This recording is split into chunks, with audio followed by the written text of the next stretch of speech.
Welcome to Dungeon Master Talk, a podcast by Dungeon Masters for Dungeon Masters. I am Dungeon Master Shay, and with me, as always, is... Dungeon Master Kyle. How are you today, Shay? I'm doing great, man. How are you doing? I'm doing exceptionally wonderful because I can see you for real. I know, person. you're like literally right in front of my face. We could reach out and touch, and we did it. That wasn't awkward at all. Insert Sweet Caroline by Neil Diamond. Listeners, this is so rare for Shay and I to actually get to record together. When we first started the podcast, this was our dream of always being in the same room recording. Life had different plans. Shay decided to move away from me. I did, unfortunately. But it makes days like this more special. And what makes today even more special is tonight we're going to play D&D together for the first time in a long time. And I'm so excited. I'm so excited. Yay! So, listeners, today we'll give you guys a play update.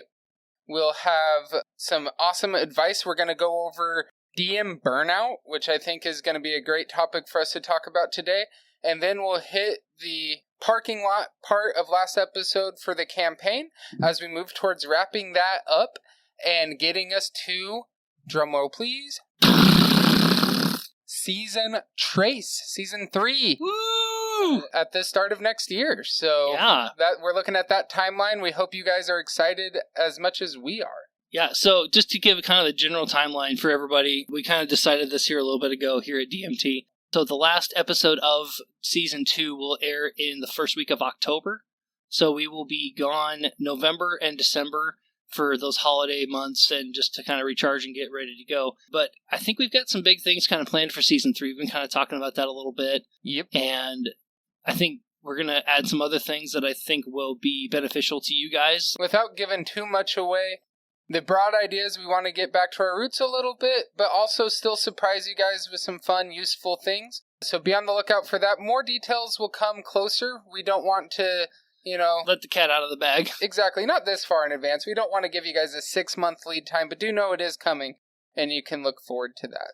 And then some of you might be thinking, what's going to happen with the campaign? Because there's no way you can finish a campaign in 4 episodes. Not when it's taken us 18. This will make 19 to just get where we are. So we will continue to work on that in the backside. And then if plans go like we hope they do, maybe we'll get a Kickstarter going at some point for that. But that's kind of something that we're still working on, kind of hashing out how we're going to do that. So we will finish this arc in campaign in Season 2 for DMT. And then be on the lookout for the actual play when we actually put that together in writing form, so that way you guys can use that as well. Also on that note, thank you everybody for joining us this week. We say it every week, and we truly believe it, and we mean it. Thank you so much for spending your most precious asset, which is your time, with us for that hour each and every month that we drop an episode. Want to really shout out to all of you across the ponds out in the international interwebs that come and join us, and even the domestic listeners here in the U.S. We just appreciate you guys so much. We never thought that this podcast would get global, and we've just been blown away by all the support that you guys have given us. So thank you so much for all of that. Yeah, guys, I know I've said this a million times, so I don't want to go on too long again about it, but it does blow our minds. And to everyone that's ever sent us an email, whoever's tagged us on social media, that's meant the world. You guys have no idea. So thank you so much. If you want to reach out, we will give our social media tags and emails later on the episode, so stay tuned. Yep. That's going to be my hook for this. So here's what's going to happen, guys. So for the game updates, my game update will happen later on this month here in the month of June. Yep. And Kyle's, like he said, is going to be tonight. So I have actually one that I haven't updated on. Oh. And then we'll play tonight. And so then I'll for sure have one next episode as well. Okay. So let's figure out, do we want to start with the campaign or do you want to start with the discussion? Let's start with the discussion. I think that this is a hot topic. Okay. Pun with the word burnout there. And, it's even more funny when you explain your jokes. So I think that this is something that, as a community, we don't like to talk about this. Mm-hmm. And admittedly, we dodged this one for a little bit, guys. I don't want to lie. I like being transparent. This was something that, we didn't want to admit was real because this is a game we love. So how can we get burnt out on it? But the fact of the matter is, everything that takes your time and energy, no matter how much you love it, can have a burnout aspect to it. I think by avoiding talking about this, really what we're doing is empowering it to happen more often and for it to go unchecked. So we really want to tackle in of, what are some things that can cause DM burnout? How can we combat it? And also, is there a support net for that? And we want to make that answer yes. And I definitely think that one is going to depend a little bit on ourselves of being able to reach out, because nobody can read our minds and tell you what you're thinking and what you're feeling. So at our hardest point, we do have to reach out. So we're going to talk into what that looks like. Shay, so to kick this off, have you ever felt DM burnout? To an extent, yeah. I wouldn't say I've necessarily burned myself out, but I've felt the effects of it. So like burnout, as people may think of it, burnout can look a lot of different ways. Mm-hmm. Burnout can look like you run out of ideas for your campaign. Burnout can look like less enthusiasm from the DM's chair. Like it can look like not setting up your scheduling with your group, like kind of falling behind on that. Getting more lax with your rules within a game session because you're just like, whatever, man. Or, I mean, I've even seen burnout the other way where they get like hyper vigilant. Yeah. Like it has to be a certain way. And a lot of the times you run into that more if you have like a railroading type DM. But a lot of the times it's more kind of the former, where it's kind of just like more lackadaisical. Yeah, and it kind of falls apart after a bit. And with that, like, I think sometimes becoming a railroading DM is a form of being a burnout. You tried so hard to have a story that matters, and you just don't feel like your players. I'm not my players don't listen to this and think that I'm venting on it, but it's just I've talked to a lot of other DMs, and the thing that I hear about is just like, I laid this thread and they just completely ignored it. So I laid another thread and they completely ignored it. And like, I think that is a form of burnout that leads to some feeling the need to like, well, I want there to be a story so bad. So then they fill it in without actually, when you're healthy and you're having fun with it, you catch that, well, there is a story here. They skipped that, but they're telling their story and we tease it out. But when we're getting to this burnout, we're not going to be at our best. And so that's when we have a tendency to create these more, I think, they're called DM archetypes, and some of them are. But I think sometimes it's like, even you're a good DM and you've never railroaded, but then you get burnt out and now you railroad once and now you're labeled, right? So yeah. I think that can definitely be a symptom of experiencing the burnout.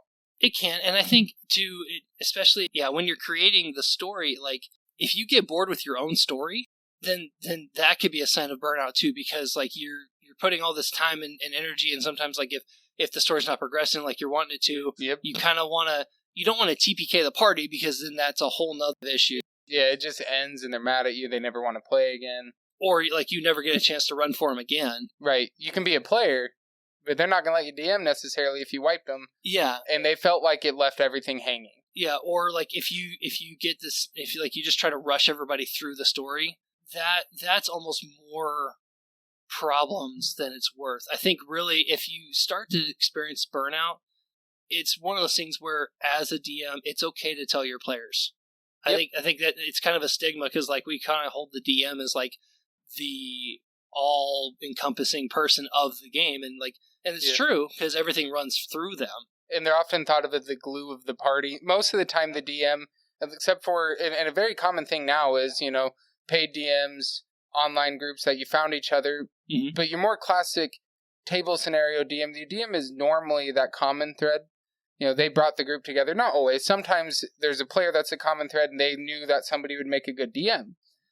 But a lot of times after they start the campaign, it's their campaign, and you meet because they schedule it, or you meet because they're, you never meet and the DM's not there and still play your campaign.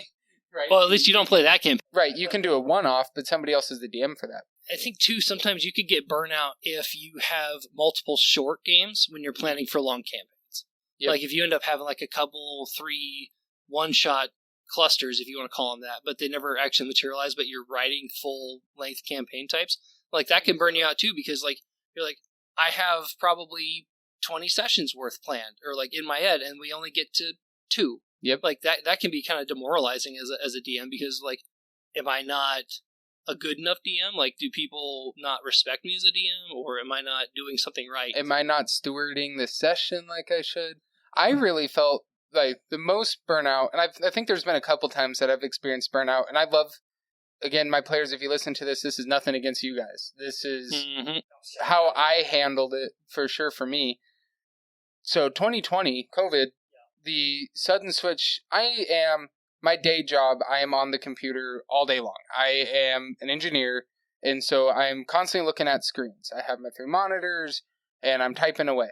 And so the longer that's been my daily life, the more and more in my personal life, I've tried to get away from screens. Yeah. And D&D was my screenless hobby, and I loved it. 2020 then flipped that on its head. The only way we could play was if I used tools like Roll20, D&D Beyond, got us on Discord, and we did it. And at first it was fine, but I did not want, and I was so, just like the rest of the world, no idea how long it was going to last. I thought it was going to be for a few months, not year.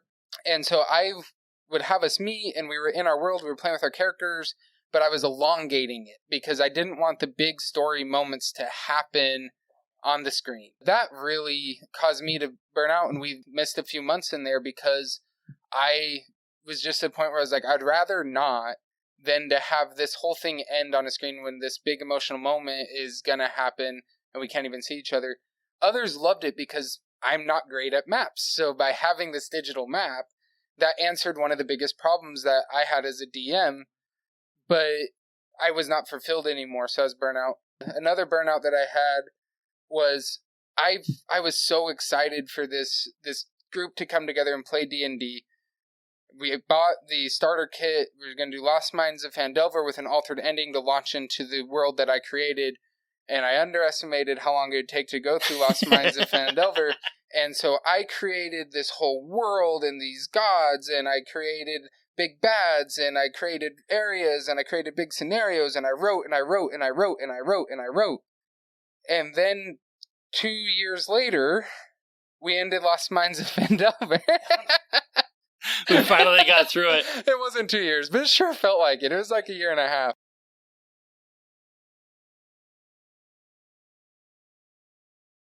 Yeah. I was like, oh, this is like 5 sessions. I'm like, no. You're going to level 5. It's going to be more than 5 sessions. And sure, you can do 5 sessions. If you're 5 sessions or 5 8-hour sessions, that's not our play group. I don't have the ability to sit and do anything. The only thing I could do for 8 hours is sleep. Yeah. Continuously is sleep. Like that. Those were my 2 burnouts. And so I had a burnout pretty early on because I was like, what am I? And I had to talk to Shay because I was like, Shay, why is this going so slow? And he's like, it's not. Your expectations were so off base. Yeah.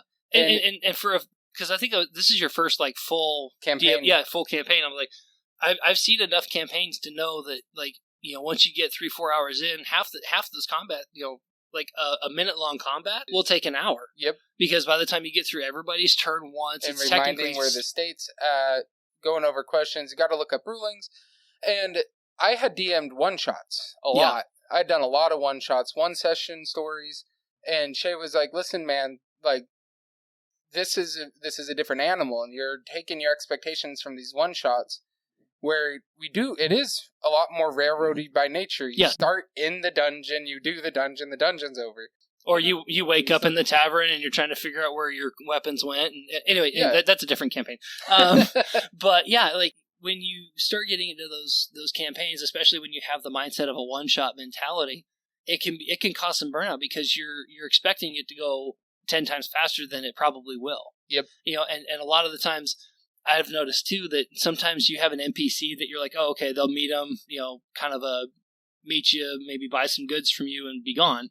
But they turn into, like in my group, they've rescued some deep gnome in a dungeon, and he's now the intern that walks around with them through the dungeons now. I'm like, I did not expect you to follow this person, but here we are. He's still going through the dungeons. Or the reverse, you make an NPC that's supposed to be able to give them all this information and be key part of the story, and the party kills them on sight, or they just don't talk to them. I had a... Yeah, I don't know what you're talking about. So I like to break my playgroup out into seasons because I like to have thematic overtones for a period of time that we're playing, and I call those seasons, and part of that is because the podcast ruined my brain, and now I think of everything as seasons.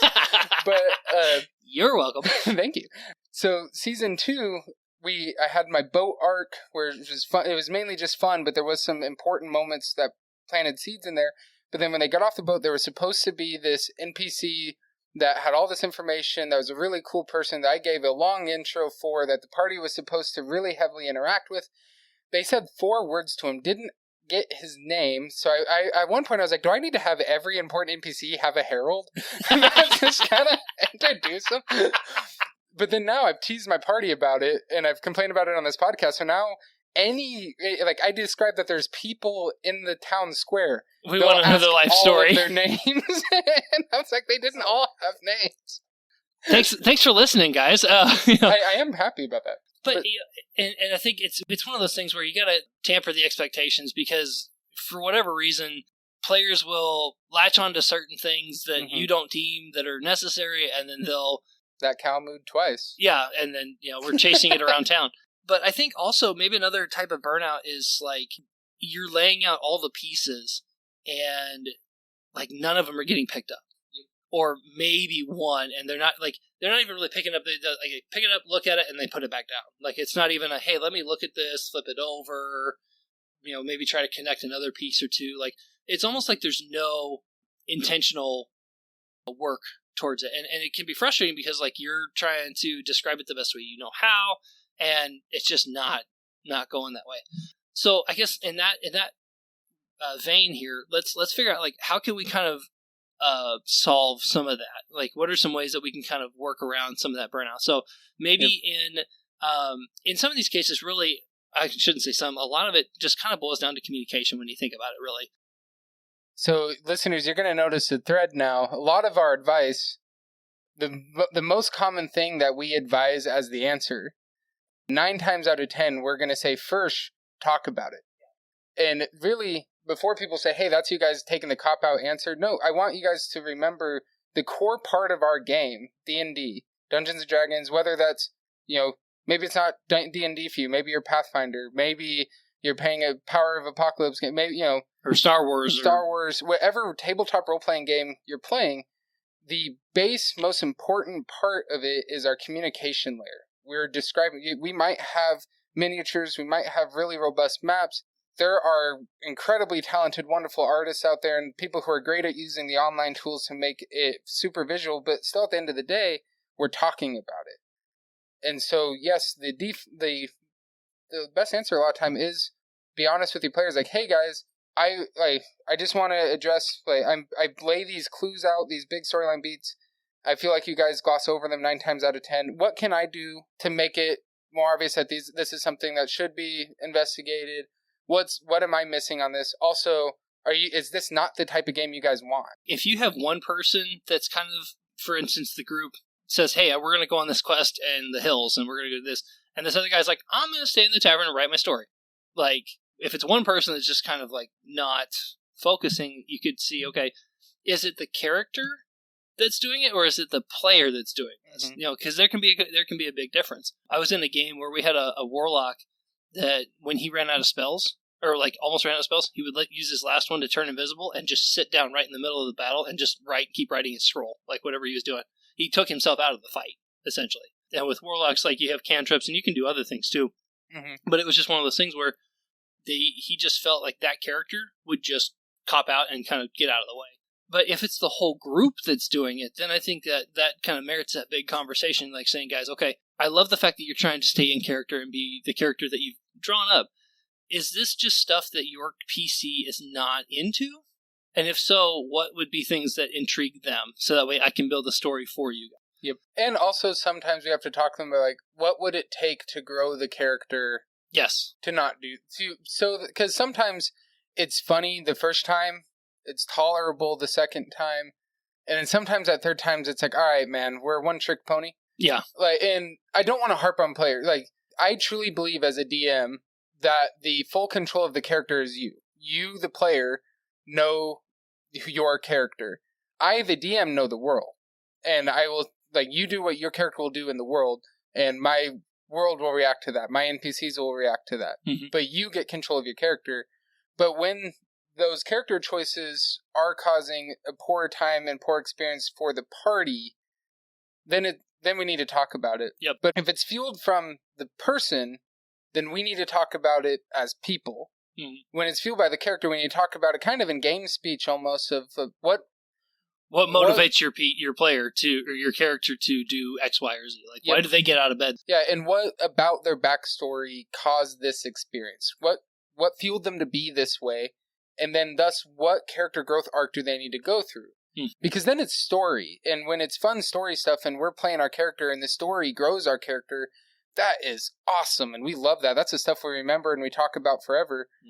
When it's, hey man, I don't like the way your character plays. I think you need to change it. That's, well, hey man, I don't want to play in your campaign anymore. Yeah. And we don't want that because then that's player burnout. Yes. And we don't want to cause that we don't want to cause player burnout to fix our DM burnout. And that's why I think the communication is key instead of taking shots in the dark. And I think a lot of times as DMs, we kind of get this, another cause of DM is we get an imposter syndrome. Yeah. We feel that, I'm the DM, I should know all this stuff. And I'm just going to say it on here. I do not know everything about every character type. Every hero class, I don't know them all. There's a good chunk of even the common ones that I don't know because I never played them. And every time that you bring them up, I'm going to look at it. I'm going to, now I am using D&D Beyond a lot. And so I'll pull it up on there. Or I'll actually grab my books. And I'll look it up, and I'll pause the game session to do that if we have a question, because I want to get it close to right. And there are times that I have been very loose with some evaluations of rules. I try not to let anyone get too broken, but if I think it's going to be funny in the moment, and this is not a major story beat moment of the campaign, I'm going to let the funny thing slide because I value humor very highly. Especially if it's a one-off. I mean, that's not bad. But like if it becomes a multi-use thing. Yep. If it breaks your character type to the point that it makes other players wonder why their player is needed. Exactly. I'm not going to let that happen. No. But we suffer from that imposter syndrome. Like, hey, I need to know everything. I need to be the answer to everything. So that person's not involved. I need to be able to figure it out. I also think, too, like, on the other side of it, like, if it's not player-related, right? If you're just struggling for ideas or if you're struggling for motivation, take a break.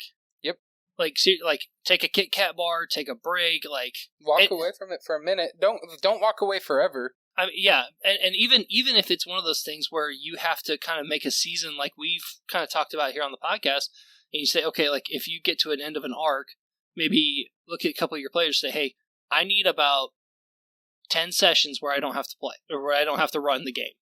Can you guys fill in for either 2 5-session jaunts? Can you do 1 10, one, like, I mean, give them kind of a parameter. Yeah, parameter of like what you're kind of saying. Like, okay, I need at least a little bit of a break to recharge my DM battery, to get more inspiration, to figure out how I want to run another campaign. Because, like, I think as a DM, like, it's so much fun to run the game because your imagination literally runs wild. Like, there is literally no limit on your imagination. And as adults, especially, we kind of lose that in our day-to-day life, because we have work, we have families, we've got... Routines are powerful, but they don't always leave that imagination realm to foster. And so, like, when you get a chance to just let your mind run free and wild, it scares us half the time, honestly, because, like, we don't know what to do with it. We haven't done this since we were kids. Yep. And I'm not saying, like, you have to be childish about it, but, like, setting that time to really kind of allow your brain to just kind of randomly run and do what it needs to do can be inspiring for you, or kind of come up with some ideas on how you can do your next campaign. But like setting a parameter of, hey, either this group is taking a break from me running because I am at the end of my DM battery right now, or I would love to play. So if you guys would be willing to run a few sessions so that I can play and kind of... Maybe give a couple one-offs so that I can remember what it's like to be at the table instead of running the table. Yeah, and it's really different. Like tonight, this will be the first game I've played in probably 6 months. Yeah, I think so. At least. So having not... And honestly, when I was packing up to come down to see Kyle, I literally had to tell myself, I'm not the DM tonight. It's a shift. It is, because like I take I still brought all my books because I'm kind of an old guy when it comes to books, but Once the physical medium, which I do not blame you for. It's pretty so much fun. Yeah, I love the turning page. Anyway, that's another discussion. Yeah, that's how you get the nostalgia out of it. Exactly. But I'm going to be sitting down with literally 3 sheets of paper and my dice and a pencil. Yep. That's it.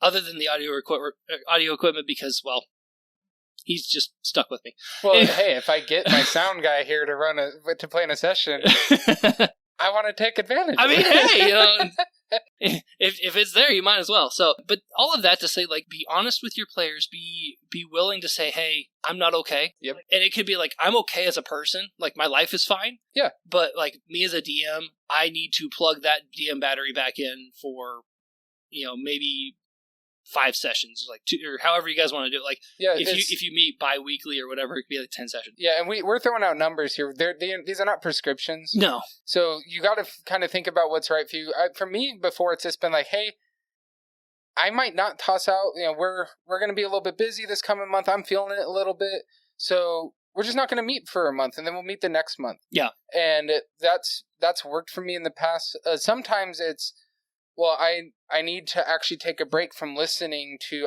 because I listened to a lot of D&D podcasts, and I write for D&D a lot, and it's just like, hey, I'm just not gonna write this month. I'm gonna leave, and I did it this time. Shay saw it. We're down in my basement where my group now plays, and my stuff was still set up from the last session, so it was very obvious that I hadn't moved the little tiny layer of dust that a basement is over my DM notebook. So he was like, hey, you haven't written it. And I was like, well, A, I didn't need to. Yeah. And B, I needed not to. Yeah.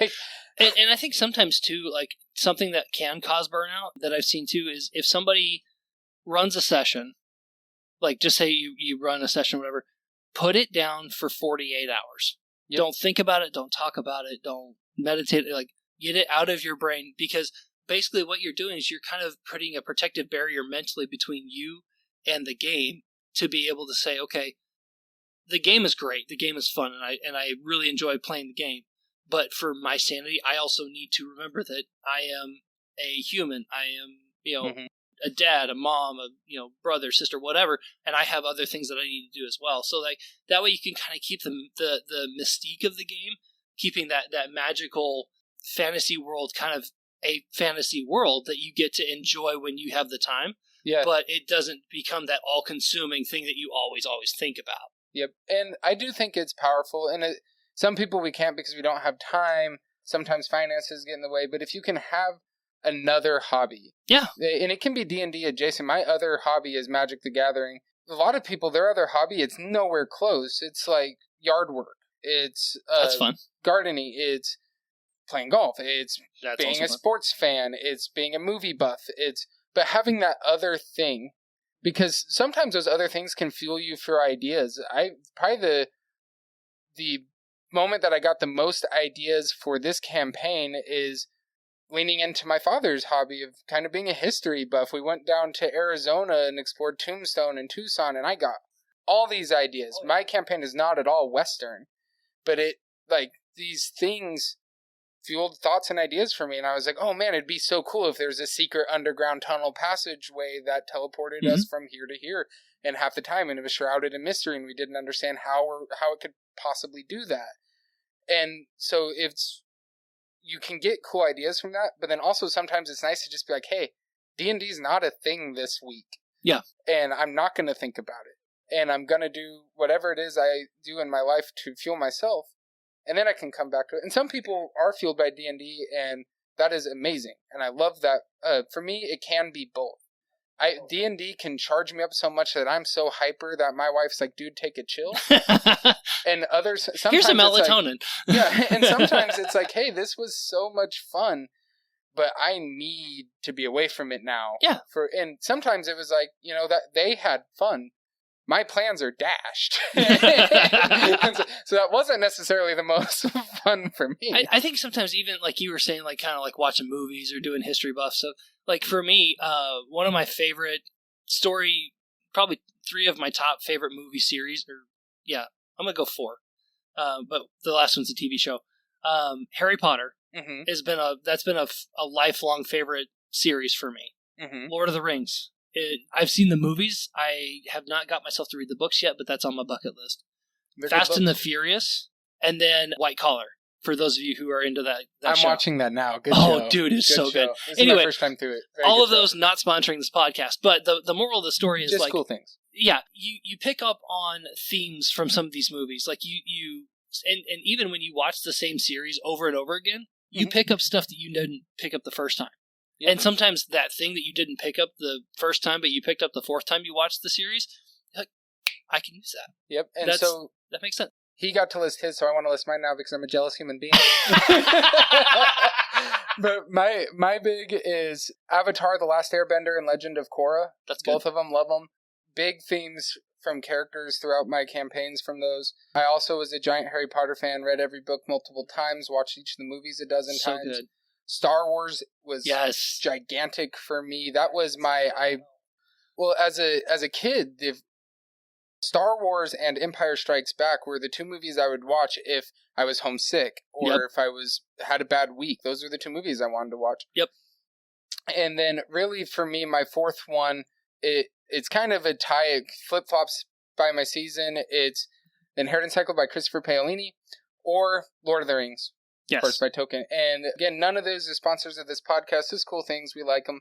It was Demon Cycle by Peter V. Brett. It has cycles in them, so I can't do it. That's fair. Word association is fun. So I like to read those books. I don't read near as much as I want to. One of my friends is frustrated with me. I'm way behind on the books he wants me to read. But all those things, depending on where I'm at, planning for the campaign, different ones are big themes in my life. But even doing that sometimes can play into or help out of that burnout. And so I think to check, what can you do if you're feeling burnout? We've said you can talk to your party about it, which I think is a big one. That transparency, guys, I can't say enough of how much transparency, just pure life answer. One thing that I found to be mostly true is if somebody else was in your shoes, had the exact same scenario, they'd come to the same conclusion, and then you should trust the same in reverse. Yeah. And so give that transparency, because then that gives understanding and empathy. But then also, taking some time, that can also really help. Having that other thing, that can really help. And then I think having your D&D buddies that's not your D&D playgroup can really help if you can have access to that. I know not everybody can. But for me, I've had in the past coworkers. I've had, and I still have some coworkers that have played or do play D&D. We share stories. A couple of them are DMs, a couple of them are past DMs, so we share stories a lot. I used to have a coworker, he sadly doesn't work with me anymore, I do miss him greatly, that I talked to him about D&D nearly daily, and that was huge. I always wanted to play with him. Yeah. That, though, was, at one point we kind of came to the conclusion that we shouldn't play together, because then we would lose our person that we could just go to, and he knows how my campaign will end. He knows every major story beat because I've ran it through him now and vice versa. Mm-hmm. And we vented about, I tried this and it didn't work and I was so frustrated because I really wanted this. And we also both encourage each other, don't force it. Save that idea. It'll work the next time you're a DM. Yep. And so having that venting outlet outside of your party can be, and venting's maybe too strong of a word because it often wasn't about, actually, it was never about a player for me, and I know that's not for everyone. It was sometimes about character choices, because, again, I'm not you. I'm not the player. I'm not the person running the character. So sometimes I'm like, I wouldn't have made that choice for that character. Now I'm, kind of watching a TV show. Well, that, I don't like that they decided to do that. Mm-hmm. But then later it's like, oh, I get it. Yep. And every time for me, when I gave it time, it was just like, oh, yeah, I get it. But sometimes you needed that moment to kind of talk to someone else, because unlike watching a TV show, there's not the giant TV show fandom that you can go join in on Reddit or Twitter. So you got to have that person that you talk to. And even, I've seen people on, Facebook forums where they're talking, about players, about situations, they're asking for advice. I mean, that's huge. Yeah, I mean, there's nothing wrong with going to forums and saying, hey, guys, this is what I'm working on. If you don't have that close connection from work or friend group that's outside of your typical play group, it's good to have just a group of people that you can kind of confide in and talk about. And I won't speak for Shay this time, but I will say, if you need that person, you don't have that person, and you're a DM right now and you're experiencing burnout, email us at dungeonmastertalk@gmail.com. You can hit us up on the social medias, private message. Yep. We will not share your name on here without your permission. We will not share your story on here without your permission. It can just be a pure rant. We can talk about it. We'll exchange back. We want to hear from you guys, period. It does not have to be to fuel content for this podcast. We want to help. The whole reason we're doing this is Shay and I love being dungeon masters. We think it's the best part of this game. And we want to help other people experience that as good or better than we have. So we want to hear from you guys. Please come in with these stories. I'm not rooting for you guys to have burnout. I would love it if burnout was no longer a problem. Man, wouldn't that be nice? Yeah, if I could never experience it again, awesome, because I do love this game. Yes. But I also am not often described as an optimist, so I know I will experience DM burnout again, just like I feel burnout for Magic, just like I feel burnout watching TV, as you can feel burnout for literally anything in your life. Yeah. And so if you do not have that outlet, if the stuff that we've recommended is not working for you, please hit us up. We'd love to try to help you out. For sure. All right, should we transition into our stories? Yeah. All right, so last time on Dungeon Master Talk. He'll do a better sound effect than mine. I know it. I know I wasted that. Maybe. I don't know. I might keep that one anyway. Oh, only because I disparaged it. Accurate. So now if I make a cool noise and I want it in here, I just have to say it's not cool? That's how I get them to say it? Yes, because everything is opposite today. Okay. And next time, and the time after that. And anyway. But since he's declared it's opposite, isn't it not? Then by definition, it has itself... We'll let you guys put yourselves in a mental pretzel for that one. Yeah, just bring up a time conversation and I'm done. Yeah, me too. Okay, so last time we talked about the Forge. We talked about a little bit about Artie, or Artie. Yes. Is the third. Artenomomulus Fergalurius the Third. Artie. I said that a lot better last time. It was harder this time. Artenomomulus Fergalurius the Third. There we go. That sounds right. But you can call me Artie. Yes. And so Artie, again, being a deep gnome, sorry, Dragonborn, that he ended up being, if the party can get him to work with him, he might travel back to Silverforge to kind of be the new blacksmith since Balden is now gone. Yep, and this will give a home base for the rest of the campaign where after each adventure he'll have leveled up the gear that he's available, because he, unlike Balden, is just purely into the love of crafting and invention and discovery. So this will be, especially now that the party is going to be in that higher level range, a opportunity for runners of this campaign to introduce some magic items that maybe just don't make sense for the surrounding area to produce. Yep. And that way we can still have that really fun time with the party. So we talked about that. We named the forge, we called it the Steeled Stone. And we named the library to the north, which was the Sacred Tome. Yep. Apparently there's a theme here, but we still need to name the meeting place. Does it have to start with an S? Probably. I don't know. It would be very literally... Very serendipitous? Yes. Is that a word? Did I do it? It is. I did it! Da, da, da, da, da. Level up! Kyle can use $5 words now. Oh no. Does that mean I'm expected to? Please don't ask me to spell them. I cannot. Serendipitous. Look it up. Anyway. S. Serendipitous. So, that being said, so now we need to name the meeting place. And what we're going to do as we kind of land the plane of this arc, and like we've said in the past, we're not going to give out all the secrets. Yep. But we're just going to kind of hit the main points to land the plane for this arc. And then we'll fill out everything else in the book proper once we actually get to that part. Which will mean coming up, we're going to stop really spending a lot of time naming things here in the podcast and more hitting the big beats with you guys as we look up to round up Season 2. Mm-hmm. Like Shay said, it's going to end this arc. It's not going to end the entirety of the campaign. The second half, the final 2 arcs, will be in the actual compiled version of the campaign, but we will tell you guys how it ends. That way, we're not leaving you on that massive cliffhanger as we then take the colossal amount of time it is going to take to compile this all written into a format that's actually usable and not my chicken scratch notes that Shay and I have spent a lot of time making fun of in the last 24 hours. I have to laugh because you were talking about writing a prescription earlier, and I was like, that's what my notes look I'm like, well, considering this is an audio podcast, I'm glad they can't read my prescription either because, well, it's not legible. So just for transparency to you guys, I had notes from last time. They were 0-25DR, 26-50HO, 51-75 Halfling, 76-100 GN.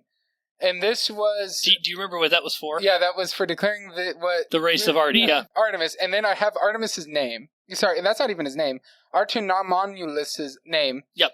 And I had nothing else from that entire... because I was so into talking about it. And that... Yeah. So stuff like that, listeners, we want to make sure that when this is actually physically written out, I say physically written out, but it'll probably be digital, but when it's actually compiled into a campaign that is runnable, workable, we want it to be runnable and workable. And so that's a big part of why Shay and I want to pivot this to make sure that we don't get it so far into the realm of, well, it's then going to take us 3 years to get it into that stage. We want to be able to turn it over faster. Okay, so we decided that we were going to look into the Sacred Tome first. So we're going to do that one today. Yes. And then our next episode, we're going to go into the Forge. Yep. And then we're going to land the plane with the meeting place. Yep. We'll kind of give you a little bit of a spoiler for the ending, the end times. Dun, dun, dun. Or should we? I think, so actually, listeners, let us know.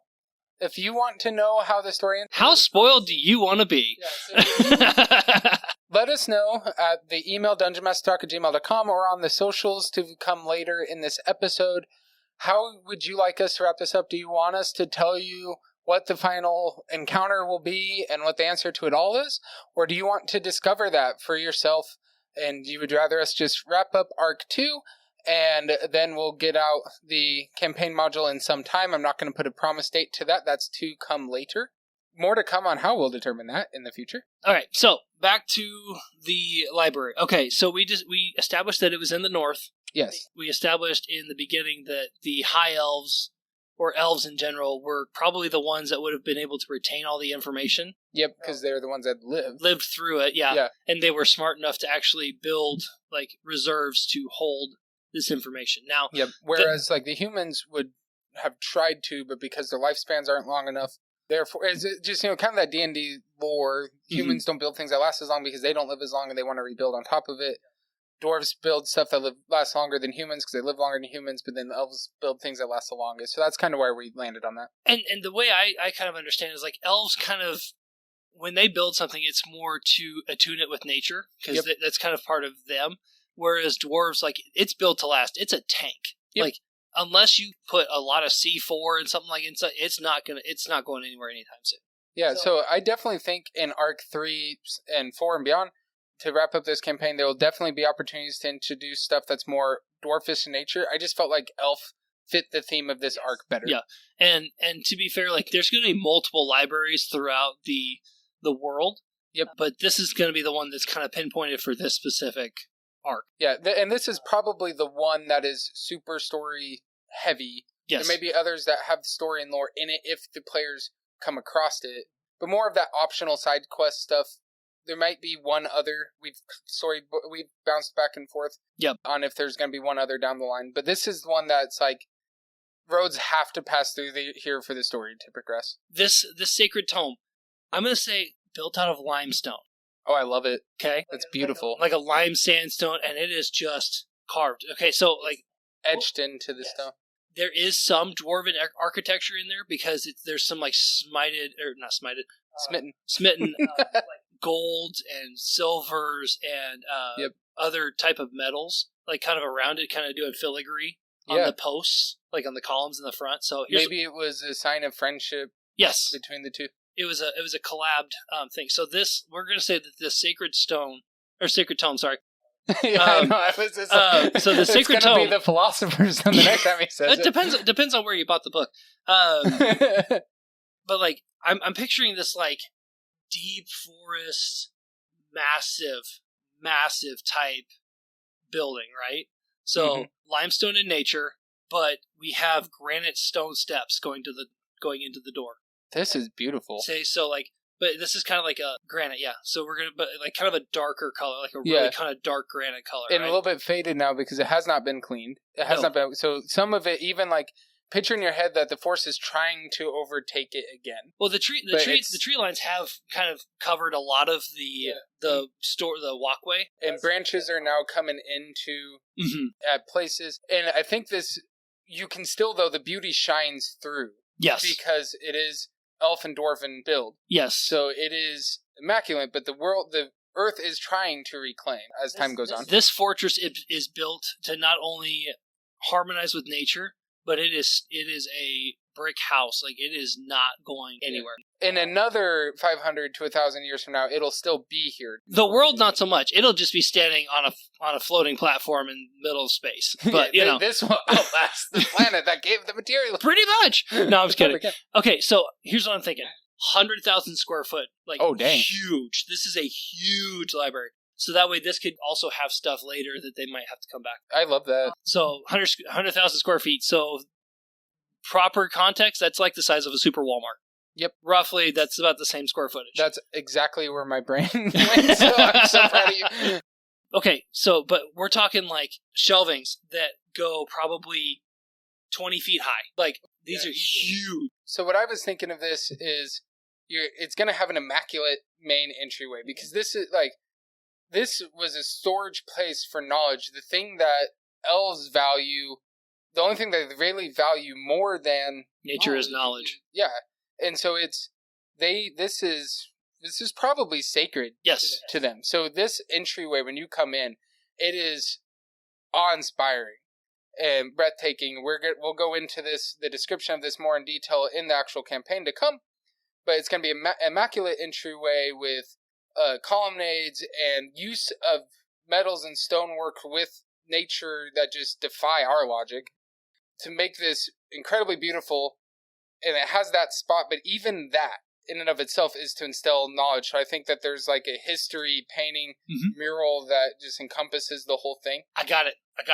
Okay, so you come in, you got bookshelves, right? Yes. Lining, go. In the dead center, there's 4 sets of stairways that kind of circle down, like kind of towards the middle. And in the middle, there's a big hexagon in the middle. Okay, the floor is a deep mahogany color, like a stained mahogany color. Ooh, I love saying the word mahogany, so I'm in love with this. It's such a pretty wood too. Yes, it is. But it's laced in like a light maple, and just letting those colors kind of play together as they logo, if you want to call it, the image of the sacred tome is right there in the middle. Yep. And in the middle, there's also like places for cushions for people to read. Like every bookshelf is like that deep mahogany, and then the shelves themselves are like that maple. Okay. Yep. And then it's like, I think, like, to explain, like, well, how did this wood survive the test of time? How did the cushions?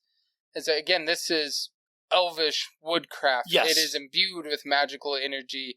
It's like where we in human world we would use lacquer and staining to make it last. They do magical lacquer, magical staining. It's maybe deterred a little bit. Maybe we can say, like, towards the entryway you can see maybe a little fading. Yeah, where like constant sunlight from the open over 500 years. But still not much, because in an elvish lifespan, 500... You're basically becoming an adult at that point. Yeah, so they're not good. Like, everything that they make has to at least do that. Yeah. Like, that's poor craftsmanship to them if it only lasts that long. Yeah. So this, I would say, not really much wear since it was last cared for here. And again, in our world, a thing that would be interesting, because we say that there are still people, it's not a complete desolate wasteland, it's just the population was drastically reduced. Nomadic tribes have tried to come through here and like claim this because it's a giant knowledge store, and so there's obviously going to be a reason why that this is not somebody's home base. Right. And so I think that's where we need to dive into next on this, is like, okay, obviously there's this sacred tomb in here that they need to get. Well, this is sacred tomb. There's a book in here that we need. Yes. And it's going to be a key part of this story, and I think that image is it. But I think right here in this entryway where it's all inspiring, we need to immediately encounter the first reason why nobody has declared this home and nobody's ransacked all the books out of here. My thought is the big fight should always come with the item on display. And so we're not there yet. So our final fight is to come. But I think, like, right off the bat here, if we encounter something that is strong, but not so strong to eclipse the final boss. So what do you have in mind for that, Shay? Well, first of all, they have to roll for paper cuts. And then also, I think, give a moment for them to take it in, do some investigation if they're inclined. And then, but what we'll put in there is if they're not doing anything, roll the encounter. Get the encounter going. But if they're investigating, let it go for a bit. Yeah. They can grab books on the shelves, flip through them. We'll have stuff in the campaign of what... Like some random book titles and, yeah. Yeah, and what cursory knowledge they can get that is neat, but is not going to, like, hey, you've discovered the most powerful spell in the world in the entry. Yeah. That stuff's deep. Or we could have the restricted section. Yeah, with our love of the previous book series. And then maybe we don't call it that. Yeah, definitely not going to call it that. The secret section, like that was more so like this is the books that they'd put out because this entryway, there's no door. There's no puzzle to get into here. Correct. This is where anyone could come. Humans could come in here. Dwarves could come in here. Other elves could come in here. You get a turn, and you get a turn. Yeah, this is more historical entries. This is stuff that they take pride in showing, but not stuff that they covet and care for. That can be back in the secret section or whatever we want to call that, the hidden library. Yes. The real library that's under the fake library that everybody knows and loves. Yes. And that's where the actual book that we're here for is. Yeah. And so maybe some books have been taken. Maybe that's part of this.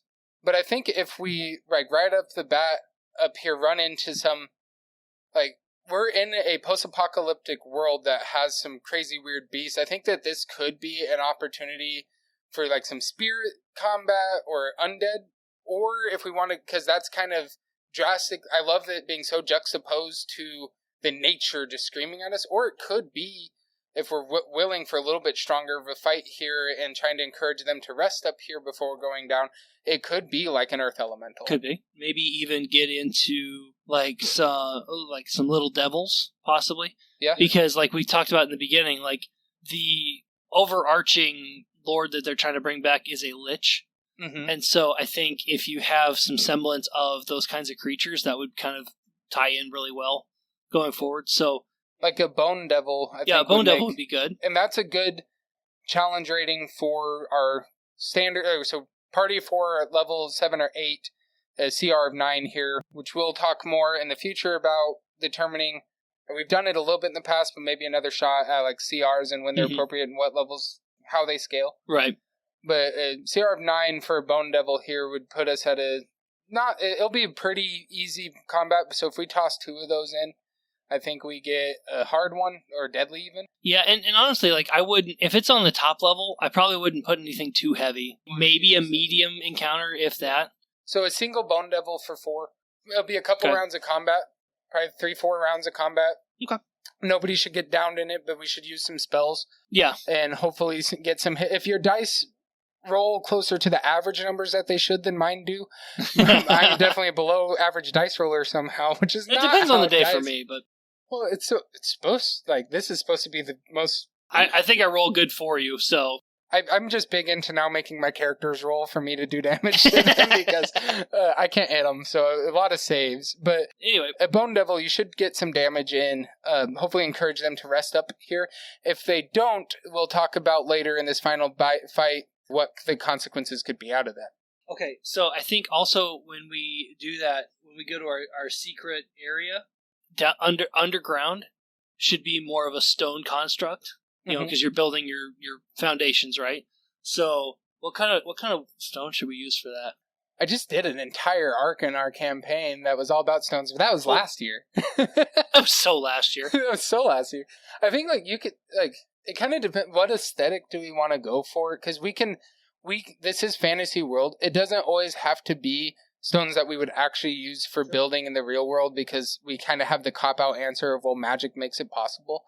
So it could be like if we want like that underground green glowing feel, we could have it be like literal lined with emerald. We said that dwarves were part of the building process, so it would not be uncommon to have big slabs of stone, big stone blocks down there to help with the foundation or like walkways and things like that. We have limestone, but limestone up top, it could be just like a slow fade into like more of like a pure white marble Ooh. To really, because like the two ways that I always picture elf worlds is either like heavy, just immaculate woodwork. Yes. That just like it puts stonework to shame because it's just like it shouldn't be possible to make this wood last longer than stone. Or I do a lot of marble and gold and platinum filigree to just like really make, because that's stuff in real life that always makes me pause and go, whoa. So if we do like a white marble downstairs and then have like some like glowing moss that kind of help lights the way down there, I think that'd be really. Yeah, I think it'd look really cool. And I think to get us down here, because like what caused them to find it, we won't go into how it works, but I think a puzzle with that floor painting that has the tome. Yeah. That would really, so like you beat the Bone Devil, then you like look around all the rest of the library. There's really nothing there that's like beyond historical stuff, biographies, autobiographies, historical texts, which can be valuable. I mean, we're post-apocalyptic, so this is hugely valuable, but it's not what they're here for. Yep. And so then you come back to the painting that literally has it. It just begs the investigation of it. There can be lots of clues for it. Maybe even the Bone Devil, his dying breath gives a hint because of like earning his respect or something. Or you just play it like a Bone Devil and he jokes that they can't find it. He's like, you may have defeated me, but I got the last laugh. What will be yours will forever be mine. Something like that. I think we should have a couple of book mimics in there. Oh, yeah. Because, I mean... if they're going to dig around and look, like, we haven't had a big chance to toss a mimic out in this campaign yet. So, like, if this is a pre-built... So, listeners, if you ever get an opportunity to make a pre-built campaign and you pass up the opportunity to have a mimic... that's on you. Yeah, that's on you. I view it as a rule. It's like in a campaign...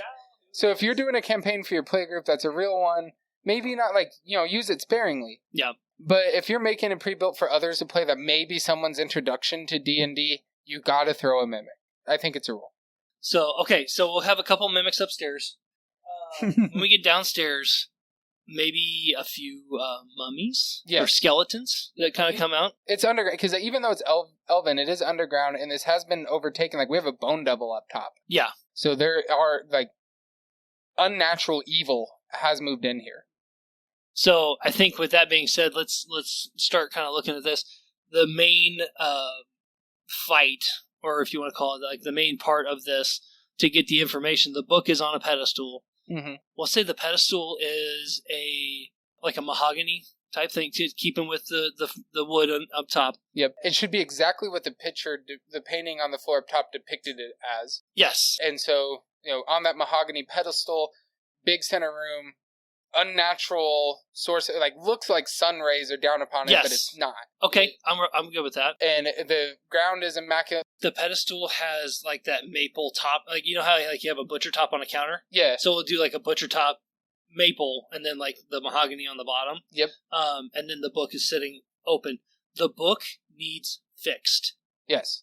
But somebody's from the Broken Divine is trying to keep people from fixing that book. Yes. Who is that? Ooh, that's a good question. I didn't expect to get asked that this episode. So it can't be, like, it's Broken Divine, so it's not, like, this is the overarching organization that Mayma's a part of, but I think that this is not Mayma. Mayma wants this. Yes. So it's not her that's trying to keep others from having it, because she's in it for her own agenda, and her own belief system. So I think this is maybe... this could be an opportunity to reintroduce someone from earlier in the campaign, or an opportunity to introduce a new figure. So I think it's this, what do we want kind of like the payoff here to feel like? Is this new hook, or is this closure on an old hook? And I think like having it be something that is new and fantastical at this point where we're going to be about midway at the end of this arc. So I think this is still an opportunity for introduction more than wrap up. Yep. And so I think that looking at the monster manual, there's some really cool monsters that we could have pull out here. Like, and I've been staring at a Nikoloth forever, but the more I think about it, the more I think of the setting, I don't think it fits. Yeah, probably not. And so I'm trying to think like this is more of a cerebral thing. And so looking at something that will just like heavily, like it wants the knowledge for itself, it feeds off of that maybe. The thing that kept coming to mind for me was Mind Flare. Yes. Mind Flares are more like intelligence-based, like they love knowledge, and they would do just about anything to protect it. So I think I think it wouldn't be outside of the realm of possibility that the Broken Divine would have a Mind Flare there.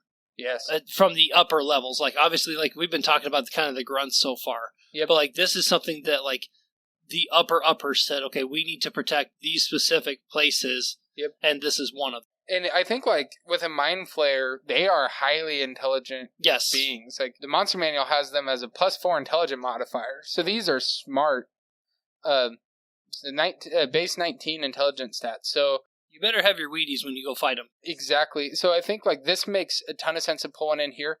And I think that this, like, a Mind Flayer here, they would not be like you said, not a low-level grunt in the organization at all. So this makes a lot of sense at the midpoint that, like, hey, kitty gloves are kind of coming off. I think it got thrown down when you see a Mind Flayer. It's like, okay, it's on now. Like, this is when it's like, from here on out. It's on. In a Mind Flayer, all right, let's look here for challenge rating on a Mind Flayer. So challenge rating is 7. Yep. Or if you're counting XP, it's 2,900.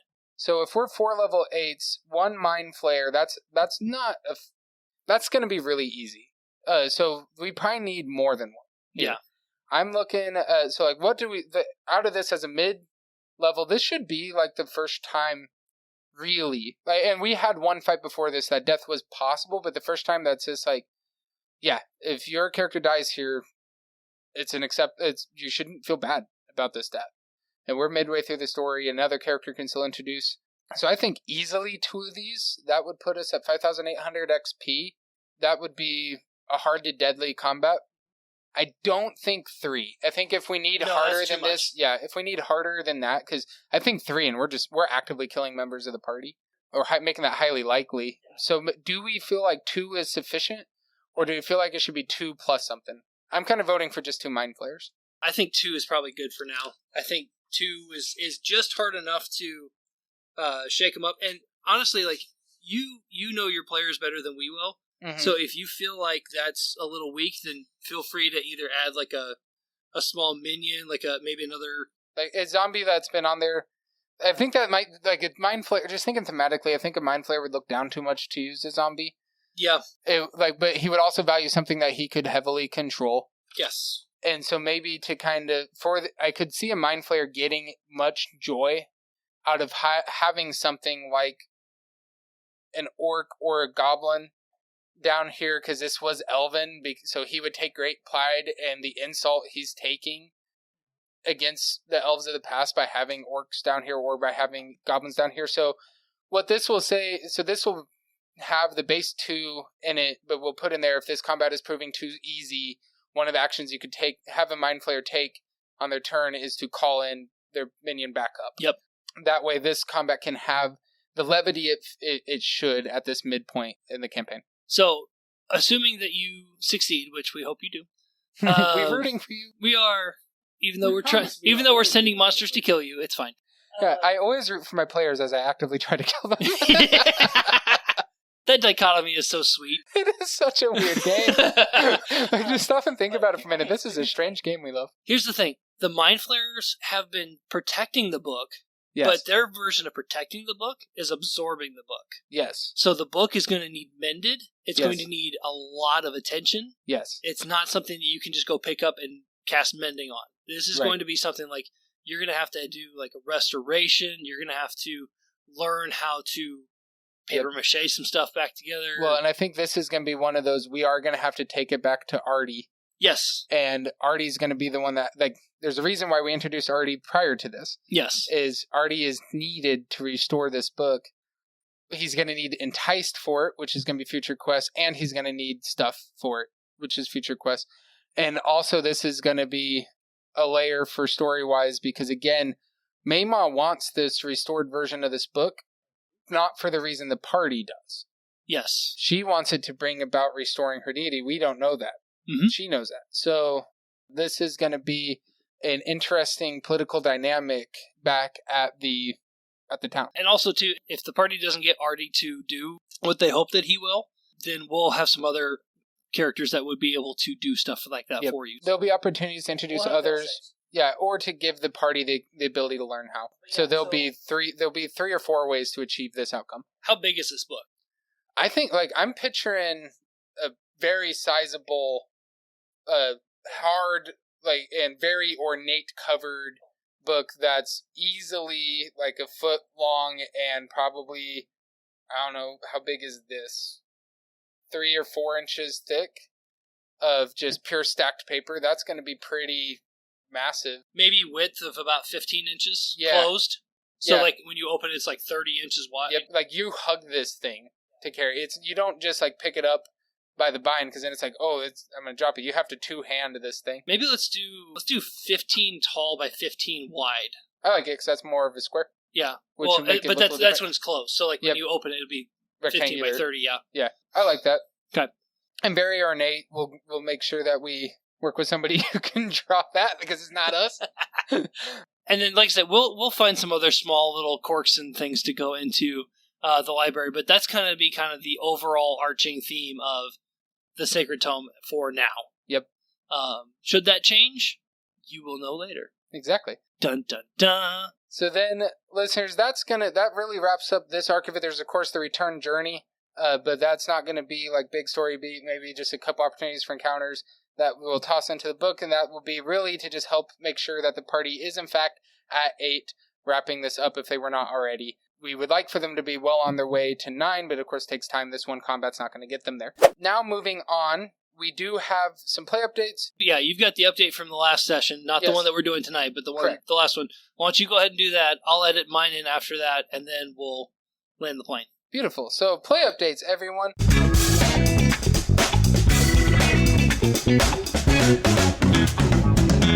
Last time on my campaign, that doesn't ring the same as saying last time on Dungeon Master Talk. Last time on Rolling Initiatives. Yeah, that is what I named my campaign. Please don't steal it. I mean, you can, I don't know. But last time on my campaign, Rolling Initiatives, the party made their way into the kind of halfway city on their travel to the capital city of the country that they're in. They're here to try to get some horses. They brought the injured delegates with them and kind of handed them off to the town.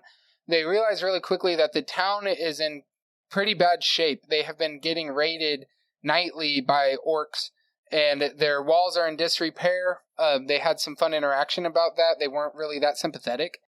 They then went and found, on their way to try to... fun thing about the town is upon entering, they had to turn over all their weaponry. And then they went to the center of town, which the entire town is built around this giant tower where the clergy is. It's a church that is the religious and political leadership of this town. And they're on their way there to negotiate the usage of horses, where they find that there's a bunch of tents for injured from these nightly raids. They encountered a cleric named, that, I'm not going to say his name, so a cleric that he is an old man, and he accidentally really empowered them to go take out these orcs. And it was not really intentional. He was actually trying to charge one of them with his crimes against him, but because of being a little bit senile and a little brash in his rage against the priest that came out to talk to them, he accidentally charged himself with traveling with the party and with charging the party as those responsible for taking care of the orcs. So they went to the fort at this town to really get prepared and get their weapons and go out and hunt these orcs.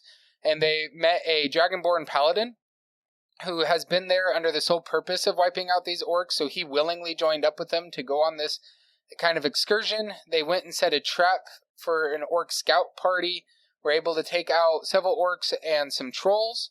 Thought that they had done good. The cleric was going to declare this mission success, so they returned back to the town to see that it is under raid, and that's where the session really kicked off. There was a giant invasion happening. They were able to sneak up behind kind of the orc leadership and surprise them. They immediately chopped off an orc war chief's arm, which was a level of violence I was not prepared for, but it worked. His body wasn't ready. Yeah, like when he said that, and I was like, roll for it, I bet you won't. And he natty 20, and I was like, I guess he did.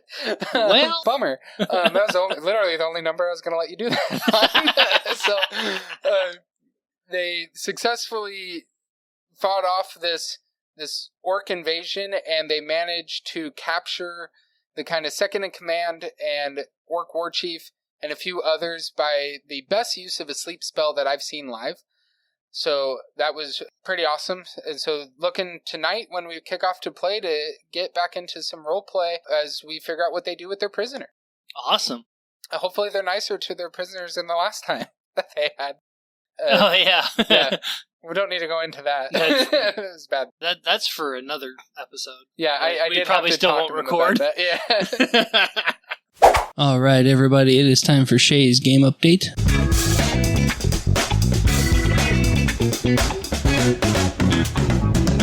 Well, hey, everybody, just wanted to give you an update on the last session. So, we're in the dungeon. We were finishing up a fight with the Driders. There was 3 of them total. One of them got banished, which kind of put the fight on a pause. So our sorcerer was the one that was responsible for that part. And so once that happened, it only lasted for 1 minute, so that allowed the group to regroup, and they were able to get into a good position, get a sneak attack, which really helped save their behinds in that fight. And since the Drider didn't want to come down to their level, it made a really fun fight for the Barbarian, because he doesn't really do ranged weapons, and so one of the weapons was the rogue. He did throw the rogue, which it's not uncommon for my group. Let's see what else. There was javelins thrown, there was hand axes thrown, daggers thrown, all the things. Finally, they defeated the Drider.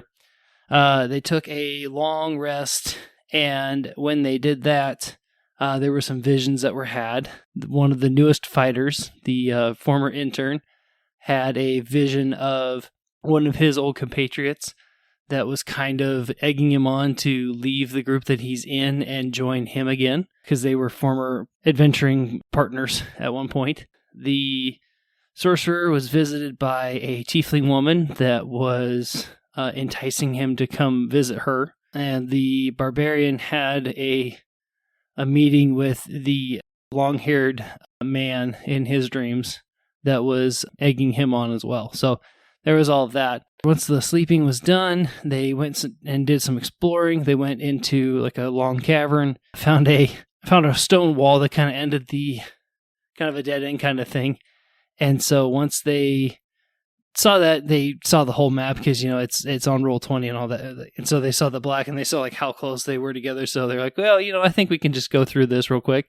And so they tried. And while they were doing that, the rogue snuck off back out another hallway and tried to do some more exploring. Ended up in the presence of a serpent lizard creature kind of thing, and it chased her all the way back to the group. And that's where we ended our session before we started another fight. But that was our latest episode, and we'll pick it up from there next time. Wow, Shay, I can't believe that character did that. Seriously, that you guys did said, what? We should be banned from doing that. That's should. Ridiculous. Season listeners, let us know if you want that part gone in season 3. And how can you do that, Kyle? How can they tell us? They can let us know by emailing us at dungeonmastertalk@gmail.com. They can also hit us up on Facebook at the Dungeon Master Talk Facebook page. Yep. They can hit us up on Twitter or Instagram at DMT the podcast. You can also use the hashtag Dungeon Master Talk on Twitter, now known as X. We would love to hear from you guys. Private messages are great on Instagram, as well as comments on the posts and adding us. And comments in YouTube. Oh, yeah, we are on YouTube now. How can I forget? Well, we've been on there for a little while, but yes, leave your comments on YouTube. We'd love to see those as well. So, yep. We do check. If we're a little slow on the YouTube one, please forgive me.